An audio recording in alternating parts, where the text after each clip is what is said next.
예, 여러분 반갑습니다.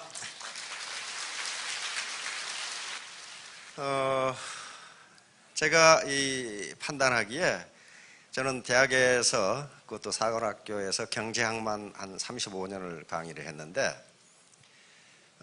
네트워크 마케팅에 대해서도 경험이 제법 있습니다.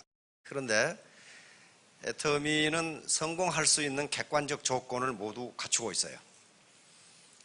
네트워크 마케팅에서 성공하기 위해서 가장 중요한 것은 경영자의 도덕성과 그리고 경영 능력이에요. 그런데 도덕성과 경영 능력 둘 중에 하나만 없어도 안 돼요. 굉장히 도덕적인데 경영 능력이 없으면 그것은 이웃집 할아버지예요. 그분은 여러분들을 성공 못 시킵니다. 두 개가 갖춰야 되고, 그 다음에 중요한 것은 판매하는 아이템 구성이에요. 아이템이 한 번 사면은 5년, 10년 쓰는 내구재는요, 네트워크 마케팅에 맞지가 않아요. 그럼 어떻게 판매를 합니까? 한 번 쓰면은, 예를 들면, 우리나라 네트워크 마케팅 초기에 들어왔던 자석료 같은 것이 그래요. 저도 친구 권유로 자석료 하나 사가지고 이사할 때마다 욕을 바가지로 퍼부었거든. 쓸 수도 없고, 아까워서 버릴 수도 없고, 그 300만 원인가 주고 샀는데, 그런 것을 한 번 사놓으면요, 재구매가 들어오지를 않습니다. 결국 노인당에 갖다 주고 말았는데, 그 다음에 품질과 가격이에요. 품질과 가격. 아이템 구성이 문제고, 그러니까 아이템 구성이 뭘로 돼야 돼요? 계속 쓰는 내 소비자가 돼야 돼요. 다시 말하면 생활 필수품이 되지 않으면요, 소비재라도 생활 필수품이 아니면 누가 삽니까? 그걸 안 산단 말이에요. 그래서 아이템 구성이 생활 필수품이어야 되고, 퀄리티와 프라이스가, 다시 말하면 품질과 가격이 낮아야 돼요. 품질이 높고 가격이 낮아야 돼요. 그럼 그것만 있으면 성공하느냐? 그렇지가 않아요.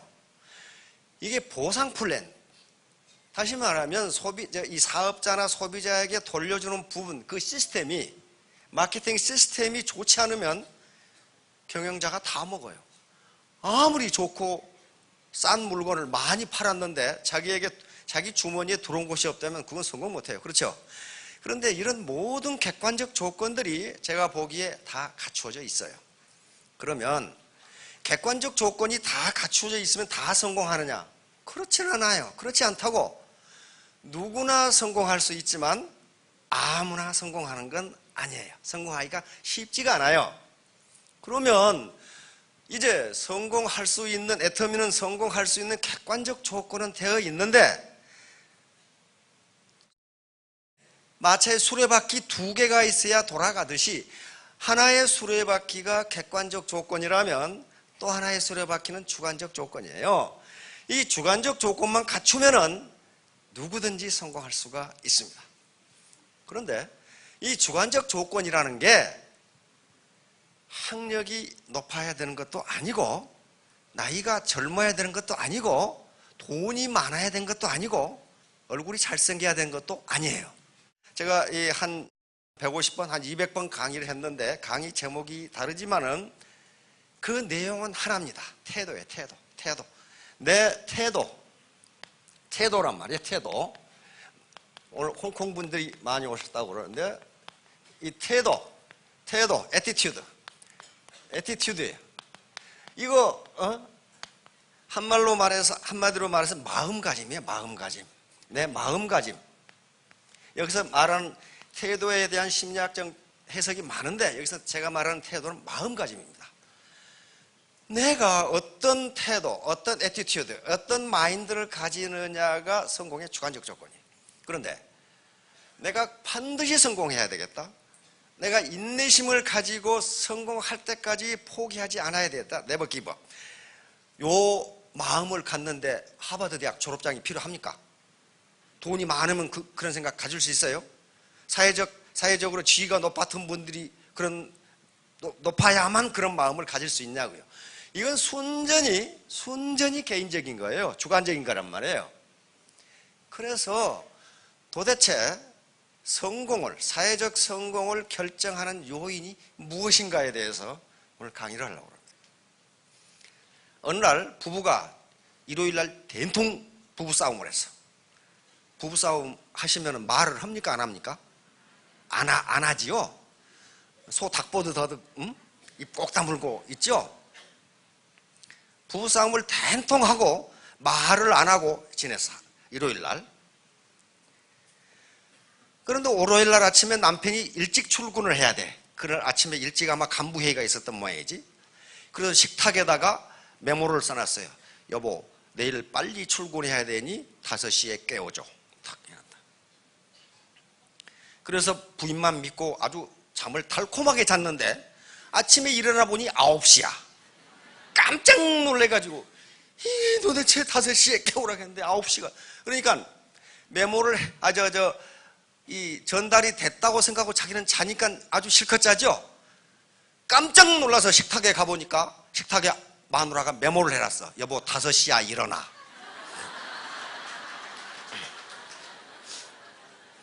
분명히 메모로 전달했잖아요. 지금 바로 스폰서와 파트너 간의 커뮤니케이션이 안 되면, 커뮤니케이션이 잘 안 되면 이런 현상이 빚어진다니까.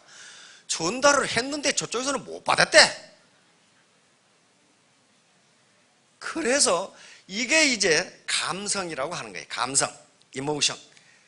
이건 지능이 높아서, IQ가 높아서 높아야만 이런 현상이 일어나는 게 아니라고요, 지금.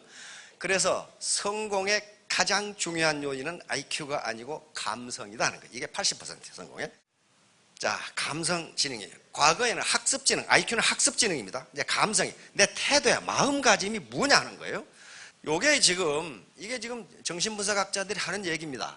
수많은 사람들이 그들의 천재성을 인식하지 못하고 쓰지 못하는 이유는 높은 IQ와 천재를 혼동하고 있기 때문입니다. 그러니까 IQ가 높아야 천재다 그렇게 생각하는데 많은 학자들의 연구에 의하면 그게 아니다. 그게 아니다. 이것은 아주 큰 오해이다. 천재란 주어진 분야에서 고도의 완숙함을 보여주는 사람들이다. IQ에 대한 오해는 수학이나 물리학 분야에서 보여주는 천재들의 높은 IQ에서 나온다. 그런데 오늘 보도된 바에 따르면 수학도 그렇지가 않답니다. 그렇지가 않대요. 자, 그 분야에서는 IQ가 높아야 한다. 하지만 두뇌를 필요로 하지 않는 미술, 음악, 디자인, 발명, 여기 사업도 들어갑니다. 천재가 수두룩하다. IQ라는 것은 상징과 단어들을 이성적으로 이해하는 학문적인 능력의 평가에 불과하다. 우리가 살아가는 데 필요한 가치관은 IQ에 의한 것이라기보다는 천재성에 의한 것이라고 봐야 된다. 그러면 천재성이란 뭐라고 그랬어요? 인내, 용기, 집중, 끌고 가는 힘, 강한 힘, 절대적인 정직. 요거예요. 요게 감성이에요. 이제 요게 감성이에요. 요게 감성. 많은 실증적인 실험에 의해서 요게 강한 사람이 사회적으로 성공한다는 게 나옵니다. 우리가 흔히 범하기 쉬운 실수 중 하나는 타인을 선인, 악인 혹은 천재, 바보라고 낙인 찍는 일이다. 그렇지 않아요. 그런데 타인만 그러는 것이 아니라 자기한테도 그렇게 해요. 나는 하는 일마다 되는 일이 없어. 나는 바본가 봐. 근데 바보가 없어요. 세상에 바보는 없다고 누가 얘기했냐면 아인슈타인이라는 천재가 얘기했어요. 그러나 인간에게는 모든 가능성이 열려있다. 바보가 천재가 될 수도 있고 악인이 성이 될 수도 있다. 물론 그 반대도 충분히 가능하다. 바로 이 점에서 우리 인간의 위대함이 있다. 자, 옛날 로마 시대에 세네카라는 사람은 또 이런 말을 해놨어요.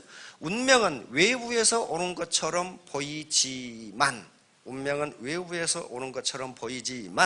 실은 우리 자신의 마음으로부터 비롯되는 것이다. 나약한 마음, 이거 안 되겠죠? 게으른 심성, 부정적인 습관이 나쁜 운명을 낳고, 여기 운명이라는 것은 운이라고 생각이 됩니다. 운을 낳고, 용기가 또 나오네. 지혜, 남을 돕는 이타성, 긍정적인 습관이 좋은 운명을 낳는다. 좋은 운을 낳는다. 성공하는 사람들이 대부분 80%가 뭐 때문에 성공했다고 말한다고 그랬어요? 우리 리더 스피치 할 때. 미국의 거의 성공한 사람들의 100%가 내가 잘한 것이 아니고 운이 좋았다고 얘기합니다. 빌 게이츠 같은 사람도 당신이 왜 성공 요인이 뭐냐 그랬더니 제가 운이 좋았습니다. 그렇게 얘기해.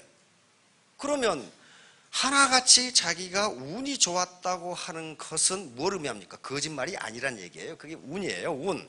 그런데 운이라는 글자를 한번 잘 보세요. 우리 동양도 그렇고 서양도 그렇고 이 운자가 무슨 운자예요? 움직일 운자예요. 움직일 운자잖아요. 운은 움직인다. 운은 가만히 있지 않다.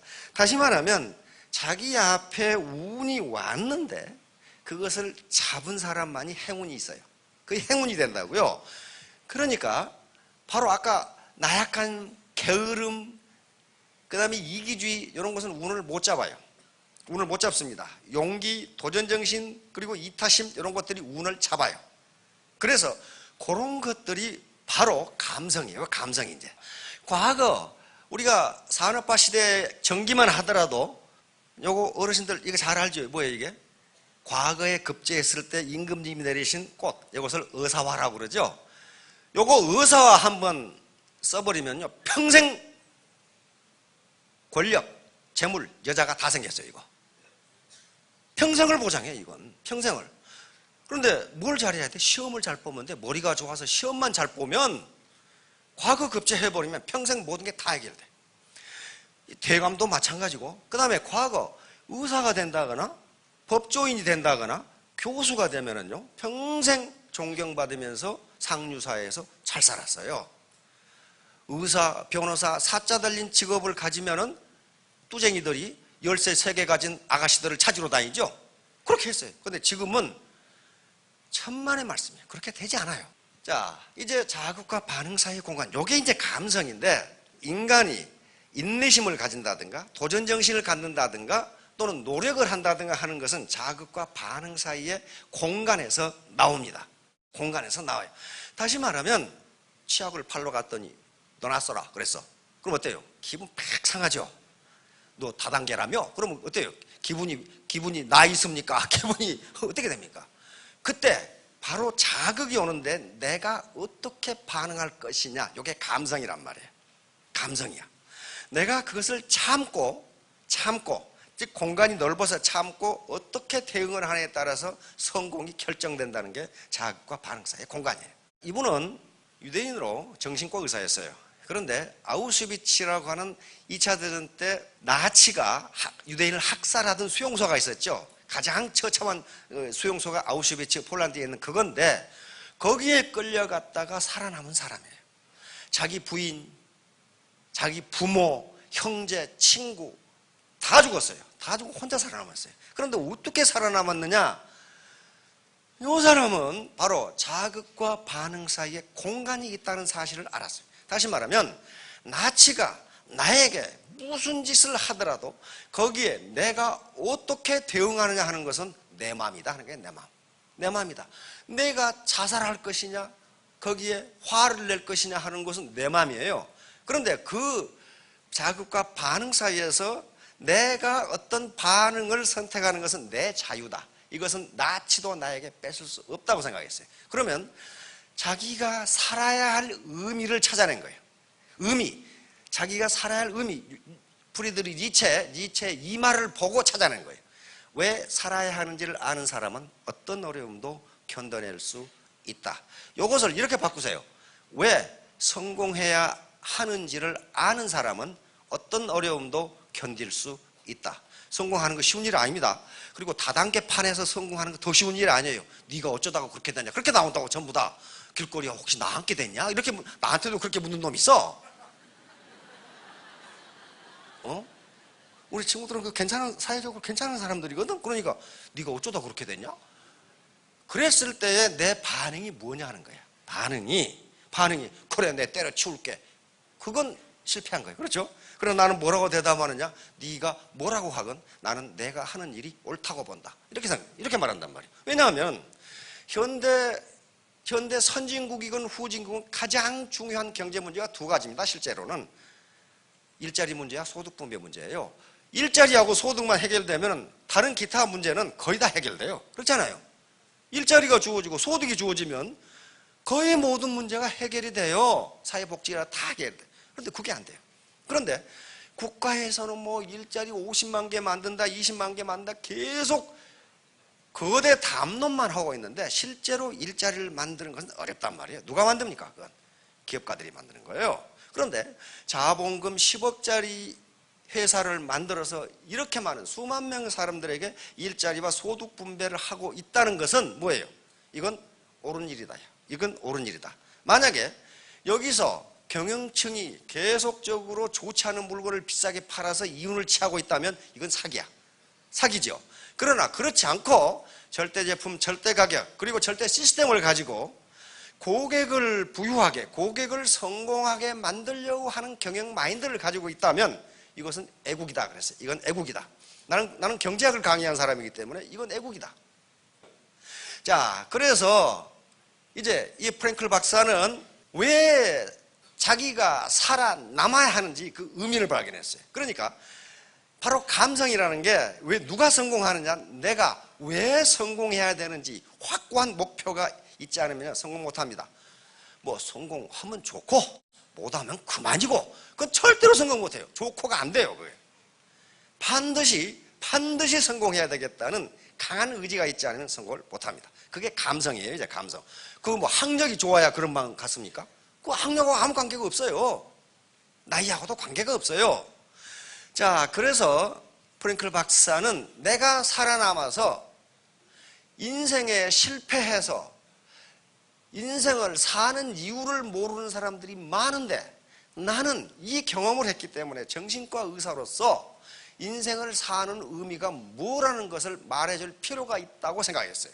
그렇다면 나는 살아남아야 되겠다 이렇게 생각해요. 이 기록을 이 가공할 아주 말도 안 되는 몰상식한 이 상황을 우리 후손들에게 알려서 절망적인 사람들이 희망을 가지고 살아가게 해야 되겠다 이 생각을 했단 말이에요. 그게 뭐예요? 자기가 살아야 할 의미를 찾은 거예요. 그래서 살아남았어요. 아우슈비츠 이 소용소에서는 하루에 배급되는 물량이 한 컵이랍니다. 한 컵 가지고 어떻게 하겠어요? 그러나 자기는 살아남아야 된다고 생각했기 때문에 한 컵 가지고 반 컵은 마시고 반 컵 가지고 세수하고 면도하고 목욕까지 했어요. 왜냐하면 말랐거나 더러운 놈은 즉각 죽이기 때문에 살아남아야 되면 그거 가지고 면도는 뭘로 했냐, 유리조각 깨가지고 면도하고 세수하고 항상 건강하게 보이도록 그렇게 했어요. 살아남아야 되니까. 근데 반 컵 가지고 그걸 했단 말이에요. 그걸. 그렇다면 우리가 못할 게 뭐가 있어요? 그렇잖아요. 자, 그래서 요거예요. 자극이 오면 요 가운데서 선택을 해야 돼요. 요게 즉각 반응하면 그건 개가 되는 거예요. 밥 먹는 개 발로 차보세요. 그게 차는 놈이 주인인지 주인이 아닌지 구분 안 하고 물어버려. 한참 보고 주인이다 참아야 되겠다 그런 개가 없어요. 짐승은 바로 반응을 합니다. 하이에나, 아프리카의 초원의 하이에나 보세요. 배고프면요 다른 놈이 잡아오는 짐승도 지가 뺏어 먹어. 그렇죠? 그게 즉각 반응하는 거예요. 사람은 그렇게 하지 않아요. 왜? 생각해봐. 저놈 것을 내가 배고프다가 가게 지나가다가 배고프다고 아무거나 집어 먹어요? 그렇지 않아요. 요 공간에 생각을 하는 거예요. 내가 이렇게 하면 어떻게 되는가. 그래서 자기 행동을 선택한단 말이에요. 그러니까 내 행동을 어떻게 선택하느냐 하는 것이 감성입니다. 이제 그 예를 장량의 예를 들고 해봤습니다. 진시황이 천하를 통일하고 항우하고 유방하고 천하의 주인자를 놓고 다투죠. 이때 바로 유방 밑에 한나라의 고조인 유방 밑에 들어간 특급 참모가 장량이라는 사람입니다. 장량. 오늘날도 가장 유능한 참모를 장자방, 이렇게 장자방 같은 사람 이렇게 이야기하는 것은 바로 장량의 자가 자방입니다. 그렇게 유능한 참모였어요. 그래서 사실상 유방이 약 그 사람은 한 2%가 부족한 사람인데 2%가 부족한 유방이 항우라는 2%가 넘치는 102%의 항우를 제압하고 천하의 준이 되고 황제가 된 것은 바로 장량과 같은 참모가 있었기 때문이에요. 그러면 장량은 처음부터 그렇게 유능했느냐? 그렇지가 않아요. 장량은 원래 한나라, 이 주나라 제후국 중에 한나라가 있어요. 우리나라 한자예요. 한나라의 공손입니다. 그러니까 왕족이에요. 왕족인데 진시황에게 한나라가 망해버리니까 화가 나가지고 진시황을 암살하려다 실패를 했어요. 암살하려다가. 그러니까 원래 희씨인데 성이 주나라의 왕실이 희씨니까. 그러니까 진시황의 군대에게 쫓기는 신세예요. 쫓기는 신세. 진시황을 암살하려다 실패를 했다니까. 그런데 장량은 그래서 성을 장으로 바꾼 거예요. 숨어 살려고. 장량은 무슨 장수도 아니고 특히 탁월한 선비도 아니고 그런 사람이에요. 그런 사람이 어떻게 유방의 특급 참모가 됐느냐 하는 거예요. 자, 장량이 어느 날 흑다리 위, 이상노, 흑다리 이자입니다. 이제 성을 바꾸고 숨어 사는데 흑다리 이를 이렇게 거니는데 한 노인이 거기 또 흙다리에 걸치고 앉아 있어. 걸치고 앉아 있는데 장량이 그리 지나가니까 일부러 자기 신발을 다리 밑으로 떨어뜨려. 떨어뜨려 놓고 장량한테 애야 저 신발 좀 주워오느라 그랬단 말이에요. 그러니까 장량이 화가 무지무지 나서 저 자식을 내가 두들겨 패야 되겠다 하고 가보니까 노인이야. 노인이 그렇게 하고 있어. 그래서 두들겨 패려는 것을 꾹 참고 노인에게 신발을 다리 밑에까지 가서 가져왔어요. 가져오면 자기가 신어야지. 얘야 신겨라 그랬단 말이에요. 그러니까 귀한 게 가져왔으니까 신겨줬어요. 신겨줬어. 그러니까 노인이 하는 소리가 그 자식 가르칠만 하네 그랬단 말이에요. 그러고는 내일 아침 새벽에 이쪽 다리로 나오느라 내가 너를 가르칠 게 있다. 그러니까 장량이 하여간 이상한 노인은 노인인데 뭔가 가르쳐준다 그러니까 새벽에 갔어요. 새벽에 가니까 이 노인이 먼저 나와 있어. 먼저 나와 있다가 욕만 바가지로 얻어먹었어. 어떻게 젊은 놈이 잠이 많아가지고 말이야. 노인보다 늦게 나오고 욕만 바가지로 얻어먹고 닷새 후에 다시 새벽에 나오느라. 그러니까 장량이 닷새 후에 닭도 울기 전에 갔어. 닭도 울기 전에 갔는데 이 영감탱이가 또 나와 있어. 그래 또 욕을 바가지로 얻어먹었어. 이 젊은 놈이 말이야. 노인을 말이야. 이렇게 기다리게 해가지고 말이지. 그러놓고 닷새 후에 또 나오느라 그래. 그러니까 그날은 장량이 아예 잠을 안 자고 가서 기다렸어. 그러니까 노인이 와서 젊은 놈이 그래야지 그렇게 됐단 말이에요. 그래가지고 책을 한 권 줍니다. 그게 태공병서라는 책이라고 기록이 돼요. 사마천의 사기에 기록이 되어 있어요. 태공병서는 누가 쓴 책이냐 하면은 강태공이라고 아시죠? 낚시한 바로 주나라의 무왕을 도와서 주나라를 창건한 1등 공신 군사가 강태공입니다. 그 강태공이 쓴 병사가 태공병서예요. 그 책을 준 거예요. 그러면서 이 책을 읽고 10년 후면은 당신은 천하를 통일할 것이다 그랬어요. 그래서 그걸 읽고 바로 장량이 한고조인 유방을 도와서 천하를 휩쓸어 버립니다. 자, 그러면 여기서 보세요. 자, 장량이 그렇게 유명한 아주 천하, 지금도 역사적으로 가장 유명한 참모로 치는 그것이 된 것은 이 병서 때문이에요. 이 노인 때문이에요. 이 노인 이름이 황석공입니다. 우리나라에 지금 책이 나와 있어요. 황석공 자서그래가 그래가 책이 나와 있어요. 그런데 만약에 노인이 분명히 앉아있다가 신발을 지가 일부러 떨어뜨리고 야 얘야 신발 좀 주워오느라 할 때 가서 두들겨 팼으면 어떻게 되겠어요? 모든 건 화사가 돼. 그렇죠? 그런데 또 일방적이야. 주워왔으면 신겨라. 그래 또 신겨서 꾹 참고 5일 후에 가르칠 것이 나오라. 근데 먼저 나와가지고 욕만 바가지로 얻어먹었어. 그걸 3번이나 했어. 2번이나 하고 3번째 했단 말이야. 이게 감성지능이라고 하는 거예요. 어떤 자극이 왔을 때 즉각 반응하지 않고 거기에 공간에서 여유를 가지고 내가 어떻게 반응할 것인가, 즉 합리적인 선택, 가장 좋은 선택을 자기가 하는 거. 이것이 성공이 달려있다는 거예요. 여기에 성공이 달려있다.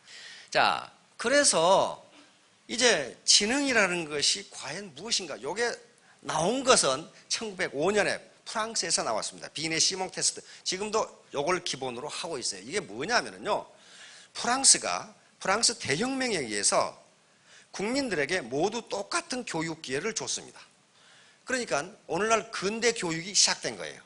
근데 한 클래스에다 넣고 아동들을 가르치다 보니까 어떤 현상이 빚어졌냐면은 굉장히 학습을 빨리 배우는 아동들이 있는가 하면은 굉장히 학습이 늦은 아동들이 있어요. 그래서 프랑스 정부에서는 이 학습이 늦은 아이들에게 어느 정도의 추가 교육을 시켜야 학습을 따라갈 수 있는지를 알아보고 싶었어요. 그래서 의사이자 심리학자인 비네에게 그걸 한번 연구해 보라 그랬어요. 그래서 젊은 의사인 시몽이라는 사람과 같이 테스트를 만든 게 비네 시몽 테스트고 이것이 IQ 테스트의 기본입니다. 그러니까 원래 IQ 테스트는 뭐 때문에 나온 거예요? 학습을 못 따라가는 애들에게 인도주의적으로 어떻게 방과 후에 학습을 조금 더 시키면 따라갈 수 있느냐를 가지고 나왔는데 그 뒤로 이것이 인간의 능력을 평가하는 기준이 되어버렸다 이 말이에요 지금. 그래서 인간을 재단하는 기준이 되어버렸어요.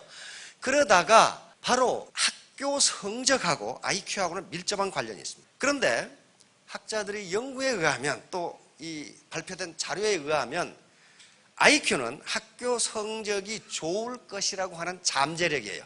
IQ가 높기 때문에 반드시 학교 성적이 좋은 게 아니라는 거예요. 게을러 빠졌거나 늦잠 꾸러기는 굉장히 성적이 나쁘다는 거예요. IQ가 좋으면은. 그런데 이건 잠재력이고 실제 성적은 무엇하고 관련이 있냐면 EQ하고 관련이 있다. EQ는 감성지능입니다. 다시 말하면 인내심을 가지고 끝까지 공부하고 그 다음에 자기가 지금 즐기고 싶은 것을 참고 영화관에 가고 싶고 야구 구경 가고 싶고 데이트하고 싶고 하는 걸 참고 요것을 하면서 공부를 하는 사람이 성적이 좋다는 거예요. 자, 그러니까 지금 IQ는 어떻게 테스트를 하냐면은 절대 점수가 있는 게 아니고 전체 평균을 100으로 잡고 이렇게 정규분포로 나눠버립니다. 그러니까 IQ가 높다 낮다는 상대적인 것이지 절대적인 게 아니에요. 그러면 이제 학자들이 이걸 연구해요. 도대체 IQ는 타고나는 것이냐 환경이냐 이 문제예요. 그렇잖아요. 그럼 누구 가지고 연구하면 가장 정확해요? 쌍둥이 가지고 하면 될 거 아니에요. 그래서 학자들은 IQ가 만약에 타고나는 유전적인 것이라면은 일란성 쌍둥이는 어디 가서 어떻게 살든지 IQ가 같아야 돼요. 그렇잖아요. 이란성 쌍생아는 거의 같아야 돼요. 그래서 묘하게 일란성 쌍둥이인데 뭔가 어떻게 됐든지 둘이 흩어져 사는 사람. 그런 경우 환경에 의해서 IQ가 어떻게 바뀌는 가 그걸 보면 유전이냐 환경이냐가 나타나요. 그런데 지금까지 결론은 유전계수가 0.5입니다. 다시 말하면 IQ를 결정하는 50%가 유전이다. 그리고 나머지 50%는 뭐다 그러면 환경이다. 이 결론이 나온 거예요. 자, 그래서 이제 풀린 효과라고 하는 기가 막힌 효과가 나오는데 각국의 IQ를 테스트해 보니까 이런 현상이 나타나요. 미국의 IQ를 테스트해 보니까 IQ가 점점 올라가요. 점점 올라가. IQ가 뭐하고 관련이 있다는 거예요? 환경과 관련이 있다는 거예요. 영양 상태가 좋고 그 다음에 많은 학자들이 연구해 보니까 질병과도 관계가 있다는 거예요. 아프면 생각을 안 하잖아요. 그래서 현대의학이 발전하면서 건강이 좋아지니까 IQ가 올라간다. 그 말은 무슨 말이에요? 유전적으로 타고나지 않는다. 다시 말하면 유전적으로 타고난 요인은 몇 %다? 50%다. 그래서 이제 그러면 도대체 사회적 성공을 뭐가 결정하느냐? 결정하는 요인이 무언가를 학자들이 연구해 본 결과 여기에 감성지능이라는 개념이 나옵니다. 골맨이라고 하는 사람인데 이분이 감성지능이라는 책을 써냈는데 이게 미국에서 아주 초베스트셀러가 됐어요. 왜냐하면 지금까지 미국 사람들도 IQ가 성공을 결정한다고 생각했는데 학자들이 연구해 보니까 그게 아니다 이렇게 나온 거란 말이에요. 누가 성공하느냐는 이게 나온 거예요. 그래가지고 타임지에서 이분의 감성지능이라고 하는 책 우리나라에 번역되어 있어요. 아주 거의 스테이셀러로 지금 계속 많이 팔리고 있는데 타임지에서 이걸 보고 EQ라고 하는 말을 만들어냈어요. 만들어내고 이 말콤 그레듀엘이라고 하는 사람이 아웃라이어에서 이걸 인용을 했어요. 말콤 그레듀엘의 아웃라이어가 그건 초베스트셀러가 됐는데 왜냐하면 성공은 IQ가 결정하는 게 아니다 이렇게 나온 거예요. 그럼 뭐가 결정하느냐? 감성지능이 결정하는데 바로 1만 시간의 법칙, 즉 1만 시간을 노력했느냐 안 했느냐에 따라서 성공 여부가 결정된다. 바로 아까 빌 게이츠가 나는 운이 좋았다고 하는 것이 뭐냐 하면은 빌 게이츠가 성공한 것은 머리가 좋아서가 아니고 1만 시간 컴퓨터에 그냥 코를 쳐박고 산 거예요. 모차르트도 그렇고 그 다음에 비틀즈도 그렇고 모든 사회적으로 성공했다는 사람들이 1만 시간 이상 몰입하지 않고 성공한 사람은 없다는 거예요. 그러면 1만 시간 이상 몰입했다는 건 뭡니까? 인내심이 강하다는 거예요. 그리고 집중력이 강하다는 거예요. 그게 EQ예요. 그건 IQ하고 관계가 없어요. 그런 것이 이제 성공을 결정한다. 그게 성공의 80%를 결정한다고 이 결론을 내리게 됩니다. 즉 IQ가 20%, 기타 80%. 요 기타에 들어가는 게 하버드 가드너 교수는 운이라든가 감성 이런 것들이 80%다. 그러니까 운은 그런데 계속 돌아다니는 것이기 때문에 누가 그 운을 잡느냐 하는 거예요. 그게 도전 정신이고 그 다음에 자기가 인내심을 가지고 노력하는 것, 이런 거란 말이에요. 자, 그럼 많은 사람들이 이제 맞네, 과거 학습지능 IQ가 성공을 결정하는 것이 아니라면 도대체 뭐가 성공을 결정할까를 가지고 연구를 시작하는데, 바로 가장 크게 기여한 분은 요 하버드 대학의 하워드 가드너 교수입니다. 이 양반은 지능은 9가지가 있다고 발표를 했고, 미국에서는 이분이 발표한 다중지능 이론에 따라서 학교 교육이 지금 이루어지고 있습니다. 즉 IQ가 성공을 결정하지 않는다, IQ가 학교 성적을 결정하지 않는다. 인간이 가지고 있는 지능은 지금까지 8개라고 그러는데, 최근에 하워드 이 가드너 교수가 한 가지가 더 있다. 자, 그러면 감성 지능이 뭐냐? 여기 구체적으로 하겠습니다. 자기 감정의 이해 및 조절. 아까 자극과 반응 사이에 공간이 있다고 그랬죠? 거기서 자기 감정을 이해하고 조절하는 능력. 그 다음에 충동 억제 및 만족 지연. 다시 말하면 내가 당장 지금 술을 먹고 싶은데 술을 안 먹는 것, 술을 먹고 싶은 충동이 있는데 내가 성공할 때까지 술을 안 먹겠다고 하면 만족을 지연시킨 거예요. 요 능력. 그 다음에 인내와 도전정신, 감정이입과 역지사지. 감정이입이라는 것은 상대방의 감정을 마치 내 감정인 것처럼 이해해 주는 거예요. 또는 내 감정을 어떤 대상물에 투사하는 거예요. 예를 들면 가장 알기 쉽게 얘기하면, 애기들 이렇게 모아놓으면요, 한 놈이 울면 다 울어. 한 놈이 울면 다 따라 운다고. 이게 감정이입이에요. 요놈 감정이 이쪽으로 들어간 거예요. 텔레비전 볼 때 자기하고는 아무 관계가 없는데 매우 슬픈 장면이 나오면 자기도 모르게 울어. 이게 텔레비전에 있는 감정이 나에게 들어오는 거예요. 이걸 감정이입이라고 그래요.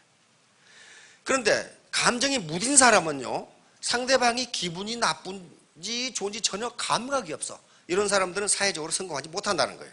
상대방이 지금 무슨 기분인지를 내가 빨리 알아차리는 거예요. 이게 감정이입 능력이에요. 이건 머리가 좋아서 그렇게 되는 게 아닙니다. 머리가 좋아서 되는 게 아니고 자기 감성의 발달이에요. 그 다음에 자신과 남들에게 동기를 부여하는 능력. 이 동기부여하는 거. 내가 애터미 사업에서 성공을 해야지. 요 결심은요, 지금 다 결심하셨을 거예요. 그래서 집에 돌아가자마자 이거 없어져. 그러면 계속적으로 자기에게 동기를 부여하고 파트너에게 동기를 부여하기 위해서 이런 미팅을 계속 갖는 거예요. 왜? 인간은 망각이라는 게 있기 때문에요. 마음을 먹었다가 마음을 바꾸는 게 아주 시근중법이에요. 금방 바꿔. 언제 가장 많이 나타나느냐? 연말에 가장 많이 나타나요. 담배 피우는 사람들 뭐합니까? 금연. 그래가지고 딱 써붙이죠. 3일도 못 가. 3일도. 왜? 자기에게 동기를 부여하는 능력이 떨어지는 거예요. 그게. 그럼 누가 동기를 부여해 줘야 돼요? 스폰서가 파트너에게 동기를 부여해 줘야 되고, 서로 상호 간에 동기를 부여하기 위해서, 모티베이션을 시키기 위해서 이 자리에 나오라고 하는 거예요. 자기가 할 수 없으니까. 이제 그러면 과연 그런가 하는 걸 학자들이 실증 연구를 하기 시작했습니다. 1940년대 하버드 대학 졸업한 95명을 추적을 했는데, 그것도 성적이 좋은 사람을 추적을 했는데 별로 성적과 사회적 성공과는 관계가 없다고 발표를 했어요. 그 다음에 일리노이 고등학교 수석과 차석 졸업자를 또 계속 추적을 했는데, 일리노이 고등학교 수석과 차석 졸업자들은 대학 성적이 굉장히 좋았는데 졸업하고 나서 사회적 성공은 학교 성적과 별 상관관계가 없다고 발표를 했어요.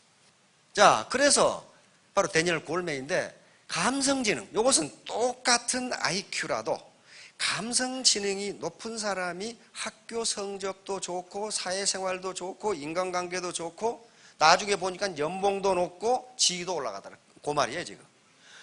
그러면 어느 정도 IQ가 높아야 되느냐? 여기 와 걸어올 정도의 IQ만 가지고 있으면 돼요. 여기가 어딘지 모르고 오신 분은 지금 안 계시잖아요. 그 정도예요. 그 정도 IQ만 있으면 되는 거예요. 나머지는 뭡니까? 자기 태도에 마인드. 나는 내가 성공해야 할 이유를 발견하는 거예요. 목적이 분명히 있어야 돼. 나는 우리 남편의 노후를 내가 책임지겠다. 또는 지금까지 고생만 한 우리 아내를 노후 생활을 편하게 내가 보장하겠다. 내가 우리 자녀들 교육은 나는 돈이 없어 못했는데 원하는 대로 교육을 시키겠다.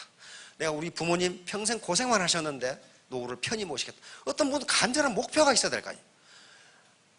내가 잘 먹고 잘 살아야지. 그건 목표가 아니에요. 미국 학자들은 별걸 다 연구해 놨어요. 내가 잘 먹고 잘 살아야지라고 하는 사람은 그렇게 되지 못한다는 실제 연구가 많아요. 왜냐하면 그런 사람은 어떻게 되느냐? 담배를 피운 것과 같은 독성이 나온대요. 나만 잘 먹고 잘 살겠다고 생각하는 사람은요, 아무리 운동을 해도 그 사람은 건강이 좋아질 수가 없는 게 담배를 피우는 사람과 같은 독성이 몸에서 나온다 그렇게 돼 있어요. 그건 의학적으로 증명을 한 거니까 그건 다음에 할 겁니다. 그리고 남을 도와주는 사람 있죠. 도와주는 사람. 아이고 불쌍해라 도와줘야지 하는 사람은 어떻게 되느냐? 면역이 50%가 늘어나는 걸로 돼 있어요. 그래서 그런 사람들은 굉장히 장수하는 걸로 돼 있어요. 그걸 의과대학에서 연구한 거니까. 그것도 하버드 의대에서. 그러니까 무슨 분명한 목표가 있으면 성공한다는 거예요. 그리고 건강해진다는 겁니다. 건강해져. 왜? 여기에 엔도르핀이라는 것이 나오는데, 그리고 면역성이 50%가 높아지면서 건강이 좋아지면서 활동성도 높아지고 성공한다는 거예요. 자, 바로 감성적으로 우수한 사람이 성공하는데, 여러 사람들이 누구예요? 아인슈타인. 아인슈타인 머리가 좋았습니다. 좋았는데 이거 고등학교도 졸업 못했어요. 왜? 말썽을 펴가지고 고등학교 2학년 때 쫓겨나 버렸거든. 그래가지고, 그런데 이 사람도 운이 좋았어요. 스위스에 가가지고 스위스 공대를 갔거든. 스위스 공대를 갔는데 시험을 봤는데 다른 건 다 빵점, 수학은 만점. 그러니까 점수를 골고루 맞아야 합격하는데 수학은 만점이 다른 건 빵점. 다른 건 빵점. 그런데 스위스 공대에 학장이 아인슈타인이 나가는 걸 보고, 근데 그놈의 학력을 검사해 보니까 고등학교 졸업장이 없어. 시험을 봐놨는데. 그래서 학장이 쫓아가가지고 자네 어디서 졸업하든지 고등학교 1년만 더 다니고 졸업장만 가져오게. 그러면 내가 내년에 합격시켜주겠네. 이게 아인슈타인이에요. 그러니까 무엇만 잘한 거예요? 수학만 잘한 거예요. 다른 건 빵점이에요. 빵점. 그러면 뭐라는 거예요? 이 사람은 다 잘하는 게 아니고 뭐 잘하는 분야가 하나 있었다는 거예요. 그걸 운 좋게 알아주는 사람이 있었어요. 그렇죠? 이거 뉴턴이고, 뉴턴이 한 유명한 말이 있습니다. 우리가 아는 것은 물방울이요, 모르는 것은 바다이다. 그러니까 IQ 가지고 성공 여부를 결정할 수 없는 거죠. 이건 모차르트입니다. 모차르트 마찬가지고 베토벤이고, 베토벤의 집념은 대단했죠. 아주 대단했습니다. 음악 악상이 떠오르면 맨 처음에 베토벤을 가르쳤던 사람이 그랬죠. 자네는 음악으로 성공하기는 틀렸으니까 다른 일자를 찾아보게. 그런데 세계 최고의 음악가가 됐잖아요. 왜? 뭐 때문에? 집념. 식당에 가가지고 악상이 떠오르면 식당에 앉아서 밥을 안 먹고 요거만 있는 거예요. 피아노만 계속 치는 거예요. 근데 식당 아줌마가 아무리 기다려도 피아노만 치고 있는데 이 식탁에서 밥을 먹어야 되겠는데, 저 밥을 먹어야 되는데 지금. 그래서 저 선생님, 그러니까 깜짝 놀라서 베토벤이 일어나면서 여기 값이 얼마입니까? 그래 자기가 지금 밥을 먹은 걸로 아는 거예요. 그 정도로 집념이 있었어요. 그 정도로 몰입을 했다고. 그래서 악성이 된 거예요. 에디슨이 머리가 좋았다는 말은 한 군데도 없어요. 정말 바보 천치였거든. 어떻게 전등을 만드는데 10,000번을 실패를 하냐? 아무리 바보라도 5,000번 실패하면 되지. 그런데 어떻게 세계 최고의 발명가가 됩니까? 포기하지 않았어요. 포기하지 않았어요. 그게 감성이에요. 그래서 천재라고 하는 것은 바로 치열하게 노력하는 사람, 치열하게 노력하는 사람이 천재. 에디슨 명언에 여기 나옵니다. 자, 천재는 99%의 땀과 1%의 영감으로 이루어진다. 1% 영감이라는 것은 1%의 IQ라 그 말이에요. 그러면 1% 두뇌만 있으면 어떻게 된다는 겁니까? 99% 노력하면 천재가 된다는 거예요. 그 뒤에 계속 그렇게 돼 있어요. 따라서 천재란 단순히 자신이 해야 할 모든 일을 완수하는 재능을 가진 사람이다. 그러니까 여기 계신 분은 포기하지 않으면 전부 천재가 됩니다. 요 전구를 발명하기에 나는 9,999번을 실패했다. 그런데 에디슨의 전기를 쓰는 사람마다 어떤 사람은 2,000번, 어떤 사람은 3,000번. 근데 이 9,999번 에디슨이 직접 쓴 거예요. 자기가 쓴 거예요. 그러니까 자기가 몇 번 실패한지도 모르는 거예요, 지금. 그러니까 무지하게 실패했다. 그 말이에요, 이게. 그러니까 그렇게 실패하고 결국 전등을 만들고 우리가 쓰고 있잖아요. 전 인류가 쓰고 있어요. 그건 IQ가 매우 높아서가 아니고 포기하지 않았기 때문에. 하버드 대학 도서관, 하버드 대학은 세계 최고 학생들이 가는 대학인데 그 도서관에 이런 낙서가 있단 말이에요. 지금 잠을 자면 꿈을 꾸지만 지금 공부하면 꿈을 이룬다. 유명한 말 또 있죠. 내가 헛되이 버는 오늘은 어디 죽으니가 갈망하던 내일이다. 공부는 시간이 부족한 것이 아니라 노력이 부족한 것이다. 실제로요, 세계 인류대학, 하버드 대학을 비롯해서 아이비리그 대학들은요, 대학생들이요, 우리나라 대학생들을 보면 참 한심해요. 옆에 가서 두들겨 패주고 싶어. 공부 무지무지합니다. 무지무지해요. 통상 대학생들이 집에 가는 시간이 밤 2시예요. 도서관에서 그렇게 공부하지 않으면요, 한 학기 지나면 퇴학당해버려요. 자, 이거 보세요. 공부가 인생의 전부는 아니다. 그러나 인생의 전부도 아닌 공부 하나도 정복하지 못한다면 과연 무슨 일을 할 수 있을까? 그렇잖아요. 전부가 아니라고 주장하는데 전부도 아닌 것도 못한다면 그럼 너는 뭐 할래 그 말이에요. 성공은 아무나 하는 것이 아니다. 철저한 자기관리와 노력에 의해서 비롯된다. 근데 오늘 자 지금도 침 흘린 분들이 있는데 지금 흘린 침은 내일 흘릴 눈물이 된다. 이게 침이 눈물로 바뀌지 않도록 조심하기 바랍니다. 오늘 걷지 않으면 내일 뛰어야 한다. 눈이 감기는가? 그럼 미래를 향한 눈도 감긴다. 이렇게 공부를 해요. 요건 지금은 여학생이 쓴 것 같아. 1시간 공부 더 하면 남편 얼굴이 바뀐다. 남편의 직업이 바뀌어요, 직업이. 자, 다중지능. 그러면 이제 여기에서 하워드 가드너 박사가 다중지능 이론을 발표하면서 미국의 모든 교육 시스템이 이 시스템으로 바뀌었습니다. 인간은 IQ 하나만 있는 게 아니다. 여기 계시는 분들은 나는 어떤 지능이 탁월한지 가드너 박사의 연구에 의하면 모든 인간은 이 9가지 중에 하나 내지 3개는 탁월하다고 돼 있어요. 모두 탁월한 사람은 없다 그랬어요. 모두 탁월한 사람은 없다. 하나 내지 3개는 탁월한데 그걸 개발하면 성공한다. 언어지능. 이 사기꾼들이 말을 잘해요. 그렇잖아요? 논리 수학지능. 이거 수학 잘하는 사람들이 있어요. 다음 공간지능. 이건 공간지능은 여자는 아주 젬병이에요. 남자, 여자 파킹하는 거 보세요.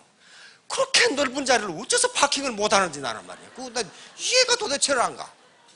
그래가지고 옆구리 풍 찍고 말이지. 공간지능이 떨어져요. 이것은 선천적인 겁니다. 그 다음에 신체 운동지능. 굉장히 운동을 한 번 보면 따라하는 사람이 있어요. 그 다음에 음악지능. 음악. 그 다음에 대인관계지능. 아주 마당발들 있죠. 자기 성찰지능. 자기를 잘 아는 사람이 있어요. 이게 철학자들이죠. 그 다음에 자연친화지능. 실존지능. 이것은 나보다는 남을 생각하는 지능. 자, 이렇게 돼 있으니까 이 중에 인간은, 모든 인간은 3개 내지 1개 내지 3개의 특성을 가지고 있다는 거예요. 근데 그 예가 없어요. 다 그렇다는 거예요. 자기 몰라서 그렇지. 그러면 애터미 사업이 왜 성공할 수 있느냐? 이렇게 다양한 9가지 지능을 가진 사람이 서로 모아서 보완관계를 유지한다는 거예요. 베토벤은요, 슈베르트하고 베토벤은 음악은 천재인데 살림은 젬병이어가지고 항상 가난해. 항상 가난하단 말이에요. 왜? 다른 지능은 없잖아요. 음악 지능이 있잖아요. 그런데 애터미에는 많은 다양한 지능을 가진 사람들이 상호 협력하면 슈퍼 시너지가 나온다는 거예요. 그래서 성공하는 거예요. 요 다중지능 이론이 나옴으로써 어떻게 되냐?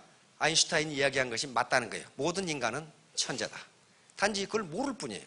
그러니까 1개 내지 3개의 특출한 지능이 있으니까 그걸 개발하면 천재가 되는데 안 한 거예요.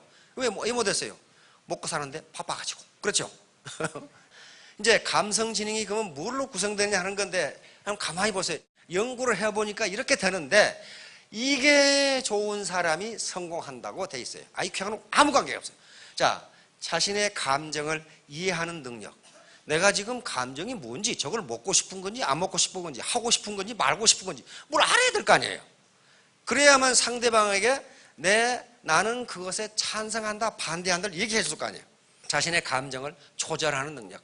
화가 난다고 막무가내로 화를 내고 싫다고 다른 사람과 친하게 지내지 않고 이렇게 되면은 성공할 수 없다.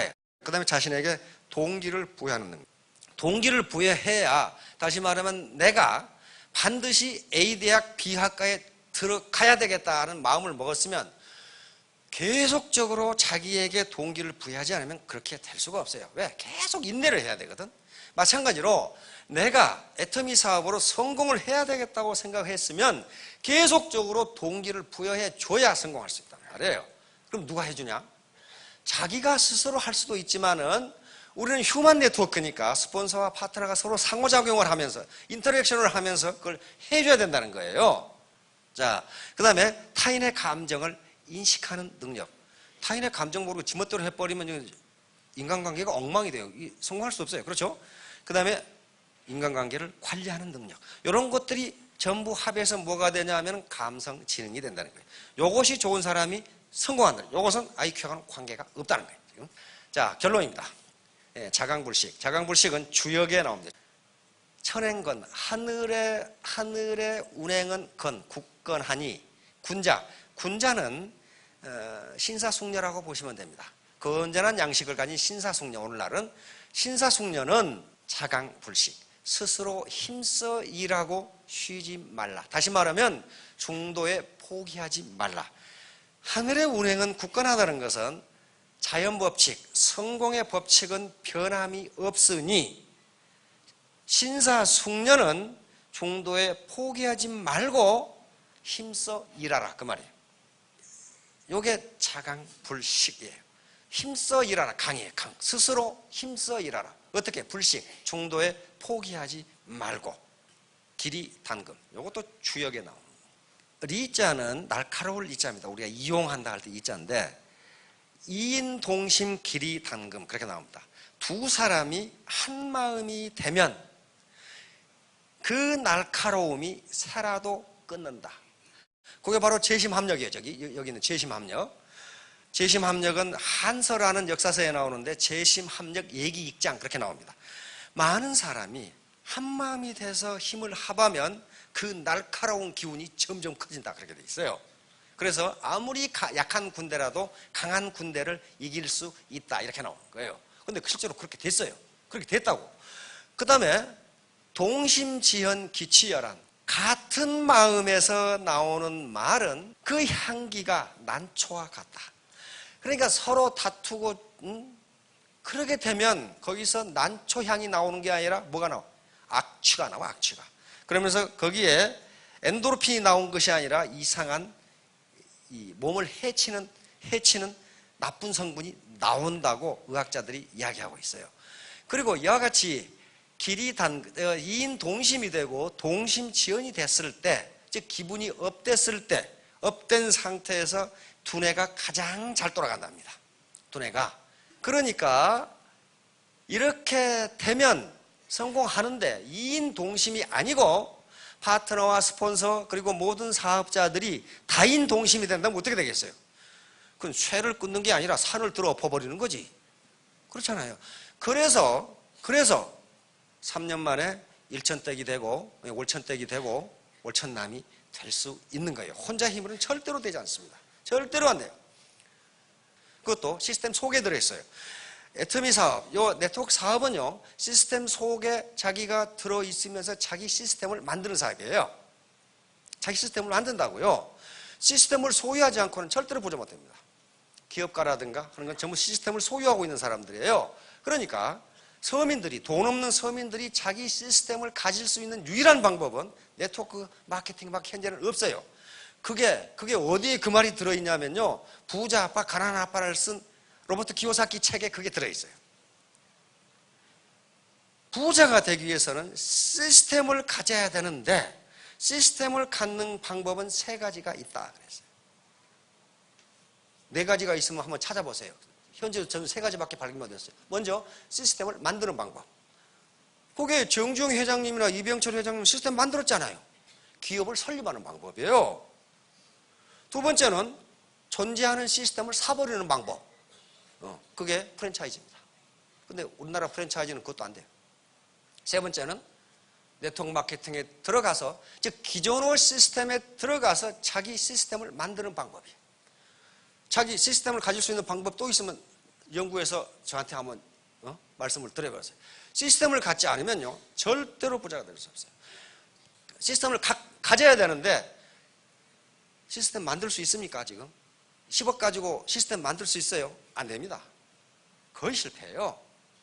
프랜차이즈 해가지고 자기 시스템 가질 수 있어요? 안 됩니다. 본점에서 거의 대부분 인마이 포켓하기 때문에 안 돼요. 그렇다면 서민이 가질 수 있는 유일한 시스템은 기존의 시스템에 들어와서 자기 시스템을 만드는 방법밖에 없어요. 그게 바로 현재로서는 네트워크 마케팅밖에 없어요. 현재로서는. 그래서 스스로 이제 판단을 하셔야 됩니다. 자기 그것은 할 것인가 말 것인가 어떻게 할 것인가 자기 태도를 어떻게 취할 것인가는 자신의 몫이지 객관적인 조건이 아니에요. 이것은. 나로 발사 처음에 성공했습니까? 아니죠. 세 번째 만에. 이거 돈 무지무지하게 들어갑니다. 돈 무지무지하게 들어가요. 그런데 이거 두 번 하고 안 해버렸으면 어떻게 됩니까? 성공 못 하잖아요. 네. 그렇게 많은 과학자들이 그렇게 노력을 했는데도 두 번 실패했어요. 두 번 실패했어요. 그러다가 그 많은 돈을 세 번째 성공했습니다. 세 번째 성공했어요. 그래서 이런 것들은 우리에게 뭘 얘기해 주냐? 중도에 포기하면 어느 것도 성공할 수 없다. 어느 것도 성공할 수 없다. 이렇게 빈곤에서 탈출하는 것은요, 걸어서 탈출할 수 없어요. 왜? 지금까지 걸어오셨잖아요. 그런데 다리만 아프지 얻은 게 하나도 없죠. 네, 땅을 박차고 올라가야 돼요. 박차고 올라가. 박차고 어떻게 올라갈 것인가는 차차 이제 아시게 될 겁니다. 이것이 나로처럼 빈곤을 떨쳐버리고 땅을 박차고 올라가서 3년 뒤에 보니까 5,000댁이 넘을 것 같은데 2,000댁, 여기 3,000남, 그렇죠? 이분 젊은 분인데 굉장한 미인이 앞에 계시네. 정신이 하나도 없네. 조금 더 서 3,000댁 그렇게 되실 수 있죠. 예, 여러분 모두 크게 성공하시기 바랍니다. 감사합니다.